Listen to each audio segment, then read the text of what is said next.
స్తోత్రం చదువుకుంటే గురుగ్రహం శక్తి పొందేస్తుంది.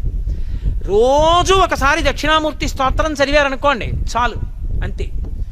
ఆడవనివ్వండి, మగనివ్వండి, పిల్లలవనివ్వండి, ప్రయోజకులు అవుతారు, చక్కగా ఉంటారు.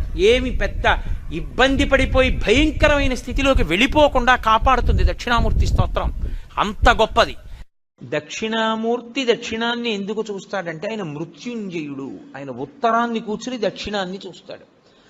మృత్యువును గూర్చినటువంటి భయము లేనివాడు ఆయన.